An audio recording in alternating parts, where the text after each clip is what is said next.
breaking news today. Please subscribe and then check notification box to get all breaking news alert. Riots about to come to screeching halt after what Trump just gave all police permission to do. For the several months, there have been riots in the streets ever since Donald Trump was elected as president. Instead of the left accepting the fact that America did, in fact, elect President Trump, they have been in a complete meltdown. At first, there were protests as these enlightened morons claimed that Trump colluded with Russia. Then when that did not work, they decided to reignite the old tired racist and bigot mantra to foment more angst. On top of all that, these liberal halfwits have also let loose the violent group Antifa to terrorize anyone with a dissenting point of view. For months, we have witnessed these basement dwellers attacking Trump supporters and destroying public property. The police have been told to stand down to allow these destructive minions their chance at free speech, but that is about to change after what Trump just did. This past weekend, there was another protest that took place in Berkeley, California, and of course, chaos ensued. The violent out-left of Antifa showed up at the protest running wild and causing destruction.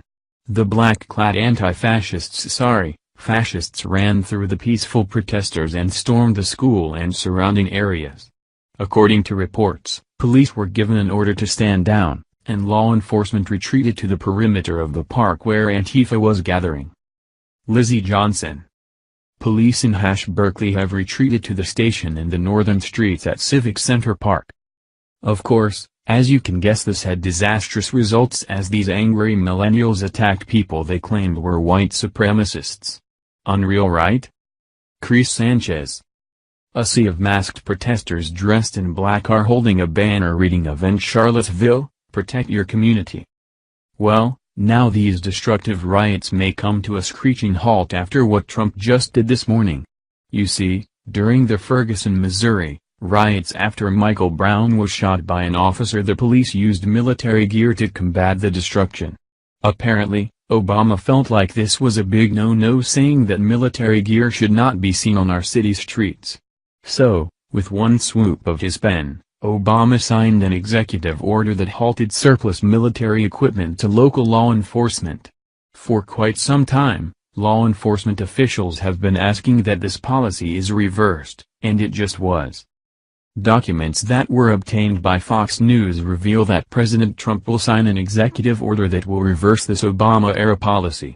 Trump's executive order will restore the full scope of a long-standing program for recycling surplus, life-saving gear from the Department of Defense.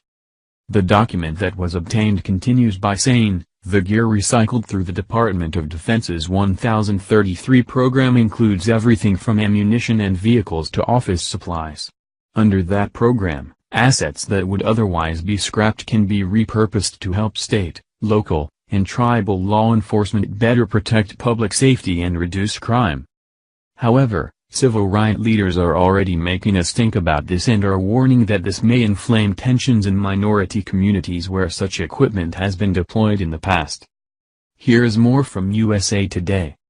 It is both exceptionally dangerous and irresponsible for the administration to lift the ban on the transfer of certain surplus military equipment to state and local law enforcement organizations, said Janai Nelson, Associate Director of the NAACP Legal Defense Fund.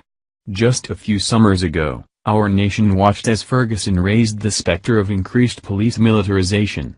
The law enforcement response there and in too many places across the country demonstrated how perilous, especially for black and brown communities, a militarized police force can be. Nelson said the timing of the president's decision, against the backdrop of unrest in Charlottesville, Virginia, reflects this administration's now open effort to escalate racial tensions in our country. Local access to the high-powered gear was put on national display in 2014 in Ferguson, Mo, where armored vehicles and heavily armed police clashed with protesters for days following the police shooting of an unarmed 18-year-old black man by a white officer.